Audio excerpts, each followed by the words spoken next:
మీరు తమ్నేల్ చూసే వచ్చారు కాబట్టి డైరెక్ట్ మ్యాటర్లోకి పోదాం భయ్.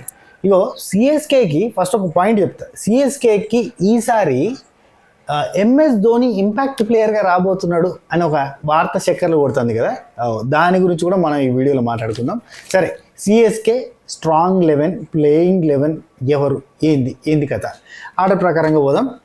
ఫస్ట్ ఆఫ్ ఆల్ కొత్తగా ఛానల్ చూస్తా అంటే సభాకర ఇది చేసి గంట కొట్టి అలానే సింపుల్ ప్రెస్ చేసుకుని పెట్టుకొని పాతలో ఒక లైక్ కొట్టరు, కొత్తలు మీకు నచ్చిన కానీ లైక్ కొట్టే ప్రయత్నం చేయరు. ఓకేనా, శురు చేద్దామా. నా పేరు సిరిపురం శ్రీనివాస్ అలియా సింగు 65. చలో, రుతురాజ్ గైక్వాడ్ క్యాప్టెన్, అట్నే డివెన్ కాన్వాయ్ వీళ్ళిద్దరూ ఓపెనింగ్లో వస్తారు. ఈ ఓపెనింగ్లో వీళ్ళిద్దరూ కూడా మంచి హిట్టర్స్, మంచి ఫామ్లో ఉన్నారు, మంచి అద్భుతమైన ప్లేయర్స్. ఎస్పెషల్లీ రుతురాజ్ గైక్వాడ్ అద్భుతమైన ఫామ్లో ఉండి క్యాప్టెన్సీ బాధ్యతల్ని తీసుకుంటారు. అంటే ఇప్పుడు మనకు సిఎస్కే అనగానే ఎంఎస్ ధోని పేరు వినబడుతుంది. అట్లాంటి సిచ్యువేషన్లో రుతురాజ్ గైక్వాడ్ క్యాప్టెన్సీని ఎంత బ్యాలెన్స్డ్గా చేసుకుంటూ వస్తుందో మనం చూస్తూనే ఉన్నాం. సో అద్భుతమైన ప్లేయర్. ఇక డివెన్ కాన్వాయ్ గురించి చెప్పాలి, రిథమిక్ అండ్ క్లాసీ ప్లేయర్ అని చెప్పాలి, అద్భుతంగా ఆడతాడు. ఓపెనింగ్లో వీళ్ళిద్దరి పార్ట్నర్షిప్ బాగుంటుంది. అండ్ సిఎస్కే గురించి చాలా పాయింట్స్ ఉన్నాయి చెప్పడానికి. సరే, ఫస్ట్ డౌన్లో వచ్చే player Rahul Tripathi, young and energetic and selective shots, different playing తోటి డిఫరెంట్ షాట్స్ కొట్టగలిగే ఒక కెపాసిటీ ఉన్న మంచి హిట్టరు. అట్నే సెకండ్ డౌన్లో వస్తున్న ప్లేయర్ వచ్చి శివన్ దుబే, మనోడు కూడా మీడియం పేసరు, హిట్టరు, అంటే ఆల్రౌండర్. వీళ్ళ దానిలో అసలు ఎంతమంది ఆల్రౌండర్లు అంటే బౌలర్సు కమ్ బ్యాట్స్మెన్స్ కమ్ అసలు ఇక ఆల్రౌండర్లా ఉండేటోళ్ళే చాలామంది ఉన్నారు. మనోడి పేరు శివన్ దుబే పేరు రీసెంట్ టైమ్స్లో మారుమోగిపోతుంది, ఇక మనందరికీ తెలిసిందే. నెక్స్ట్ శామ్ కర్రన్ థర్డ్ డౌన్లో వచ్చే ప్లేయర్ అయితే ఆల్రౌండరు, పేసరు, హిట్టరు. అండ్ ఇప్పుడు కొంచెం ఫామ్ తక్కువ ఉన్నా, అంటే ఫామ్లో లేడు, అంటే మనోడి కన్సిస్టెన్సీ తక్కువ, అంటే అన్ని మ్యాచెస్ ఆడటం లేదు, అన్ని మ్యాచెస్ ఆడడం లేదు, కానీ మంచి player. And next Ravindra Jadeja, ఈయన మరి చాలా senior experienced player in our Indian team. అయితే రవీంద్ర జడేజా ఫోర్త్ డౌన్లో వచ్చే allrounder, batsmen, spinning cum batting. అయితే మన నెక్స్ట్ ఫిఫ్త్ డౌన్లో ఎంఎస్ ధోని తల. ఎంఎస్ ధోని గురించి చెప్పడానికి మాటలు సరిపోవు బేసిక్, ఎందుకంటే ఇండియన్ టీం గురించి చెప్పుకున్నా లేదంటే సిఎస్కే గురించి చెప్పుకున్నా ఎంఎస్ ధోని గురించి 1కి 100 రెట్లు పోయినా తప్పు లేదు అనే సిచ్యువేషన్ ఉంటుంది. ఎందుకంటే తన స్ట్రాటజీస్, తన mind game. Actually cricket ground game అయితే ఎంఎస్ ధోని అక్కడ గ్రౌండ్లో ఉంటే అది మైండ్ గేమ్ అవుతుంది. ఎప్పుడు ఎవరిని ఎట్లా దించాలి, ఎప్పుడు ఎవరిని ఎక్కడ ఆపాలి, అట్లా ఎప్పుడు ఎవరు ఎలా ఆడాలి అనేది ప్రతిదీ కూడా అతని మైండ్ మ్యాపింగ్లో అద్భుతంగా ఉంటుంది. సో మనం ఎంఎస్ ధోని గురించి మాటలు లేవు పోయి చెప్పడానికి. అసలు సిఎస్కేకి బలం అండ్ ఇండియన్ టీమ్కి బలం. ఒక లెజెండ్ గురించి మనం ఎంత చెప్పినా తక్కువ అవుతుంది కాబట్టి నెక్స్ట్ ప్లేయర్ పోదాం. రవిచంద్రన్ అశ్విన్ 6th డౌన్లో వచ్చే అద్భుతమైన experienced spinner for hour Indian team actually, and మంచి బ్యాట్స్మెన్. లాస్ట్లో కూడా హిట్టింగ్ చేయగలిగే కెపాసిటీ ఉన్న బ్యాట్స్మెన్ అన్నట్టు. సో రవిచంద్రన్ అశ్విన్ ఒక allrounder. And next 7th down. Actually ఎవరి టీం గురించి మాట్లాడినా మనం 7th డౌన్ గురించి మాట్లాడాం, 6th డౌన్ వరకే మాట్లాడతాం, కానీ ఈ టీంకి మాత్రం 7th డౌన్ గురించి మాట్లాడాల్సి ఉంటుంది. అంశుల్ కాంబోజ్ 7th డౌన్లో వచ్చే medium pacer, hitter, batsmen, allrounder. So వీళ్ళ గురించి 7th డౌన్ ఎందుకు మాట్లాడాల్సి వస్తుంది అంటే సిఎస్కే గురించి మాట్లాడినప్పుడు వీళ్ళ దాంట్లో 7th డౌన్ వరకు కూడా హిట్టర్స్ ఉంటారు, బ్యాట్స్మెన్స్, హిట్టర్స్ ఉంటారు, at the same time bowlers ఉంటారు, ఆల్రౌండర్స్ ఉంటారు. మొత్తం మిక్స్డ్ ఫ్రూట్ జ్యూస్ అనుకో, ఇక మొత్తం అందరు తోపులే ఉంటారు. సో ఈయన కాకపోతే ఆయన ఆడతాడు, ఆయన కాకపోతే ఈయన ఆడతాడు, ఎవరు పడితే వాళ్ళు ఆడతారు, ఎవరిని దించినా కానీ అదరగొడతారు అన్నట్టుగా. And at the same time ఒక అద్భుతమైన బ్రెయిన్ ఉంది వీళ్ళకి, ఒక బ్రెయిన్ ఆడుతుంది వీళ్ళతో. MS Dhoni brain ఆడిపించగలుగుతుంది.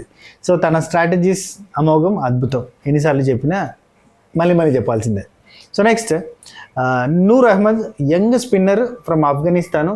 యాక్చువల్లీ ఈ నూర్ అహ్మద్ స్పిన్నింగ్, ఇతను స్పిన్ వేస్తూ ఉంటే బ్యాట్స్మెన్ స్పైన్లో వనుకొచ్చేటట్టు ఉంటుంది, ఆ range spinner. So next Matheesha Pathirana, మనోడు గురించి ఎంత చెప్పినా తక్కువ, ఎందుకంటే మనోడు డెత్ ఓవర్స్లో టీంకి బలాన్ని ఇచ్చే వ్యక్తి.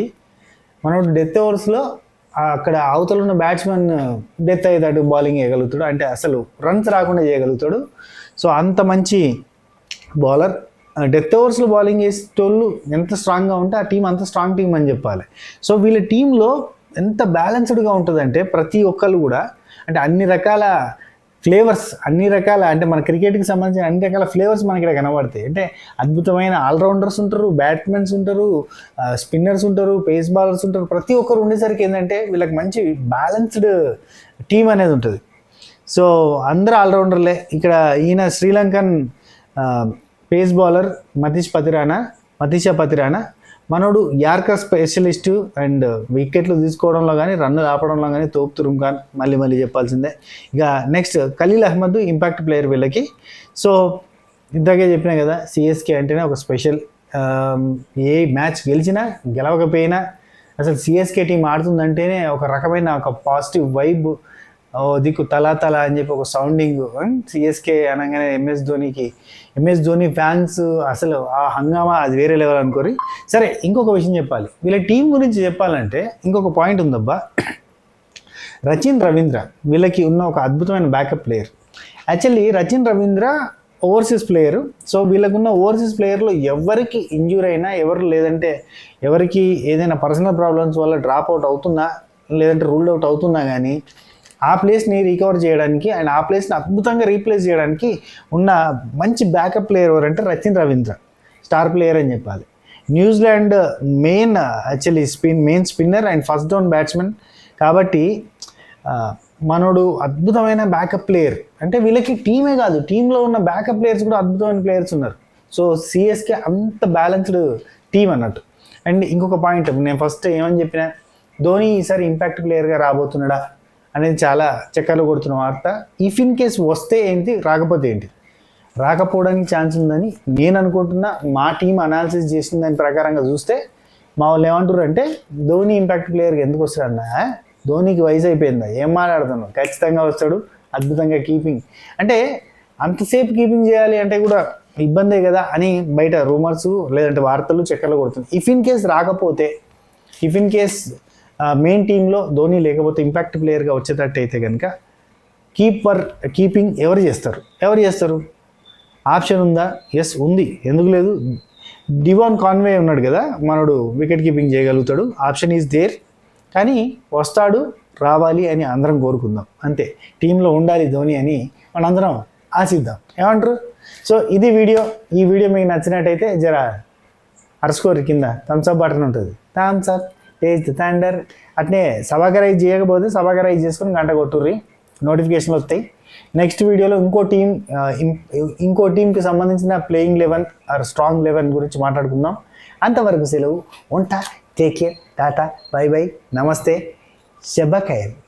సుత్తనమేందన్నా, పోయేటప్పుడు అన్న లైక్ కొట్టచ్చు కదా, కొట్టకపోతే కొట్టేసి. సరే మరి, ఉంటా మరి, టేక్ కేర్.